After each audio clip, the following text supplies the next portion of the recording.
Hello, my name is Ashley, and I'm 14 years old. I care a lot about my school achievements and keeping a low profile, but my older brother Matthew is the exact opposite. Matt and I were very close growing up. He always treated me like a princess. However, with time we grew apart, especially since Matt started high school.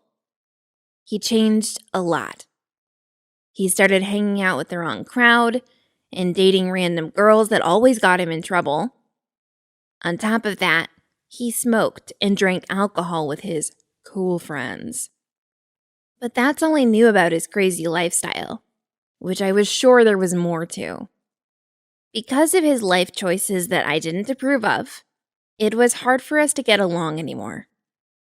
We always fought, and he called me lame at every chance he got. Despite this, I still loved him, but I wished things between us would go back to the way they were. With that hope, days went by as we grew further apart. I tried to focus on my school achievements to stand out between my classmates, but the real reason for my effort was because I felt like I needed to prove to everyone that I wasn't anything like my brother, which was sometimes a really hard job. Whenever I meet new people, their attitude would change as soon as they knew that my brother was Matthew. Most times, that was enough of a reason for them to stay away from me. However, I didn't really mind, and I kept myself isolated and didn't socialize much.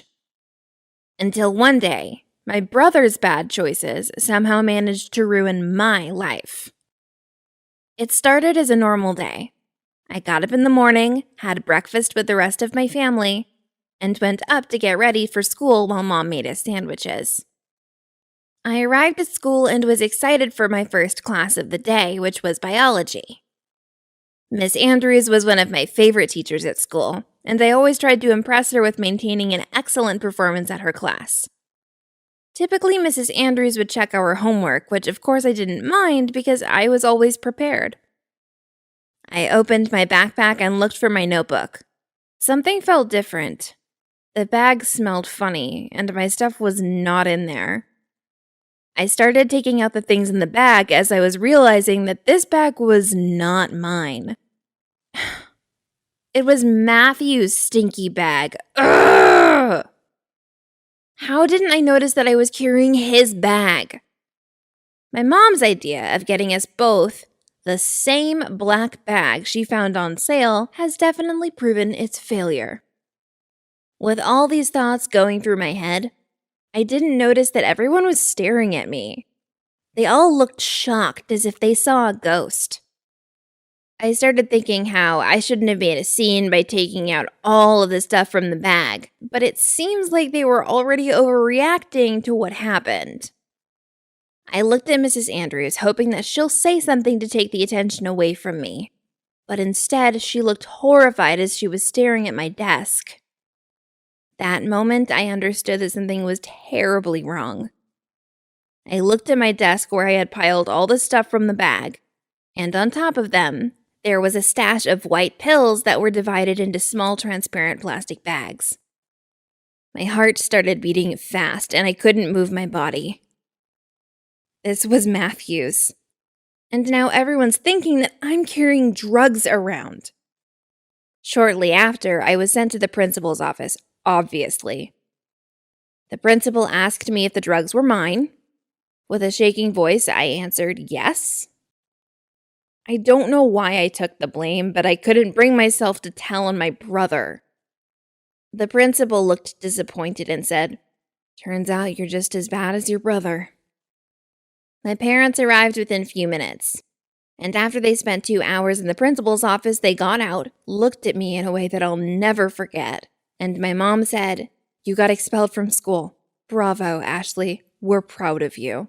The principal thankfully respects us, and this is why the scandal only ended with expulsion.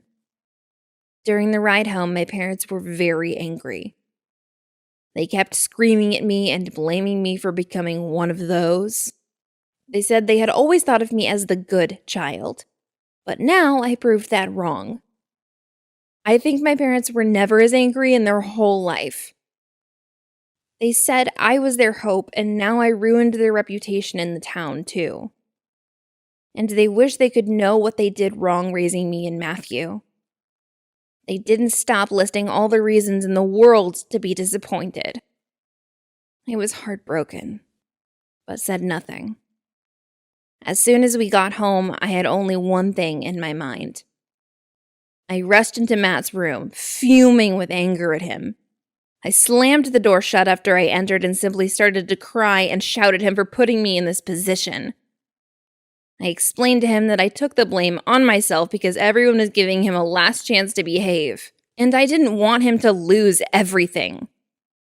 It was the first time in several years that I look into Matthew's eyes and I tell him that I love him. I told him that he will always be my precious brother that I care about more than he can even imagine. Matthew's eyes filled with tears as he came up to me and hugged me. He apologized and promised to change all his lifestyle and focus more on what matters. That was his thank you, and I couldn't be any happier. What happened after that was a good result of a very bad situation.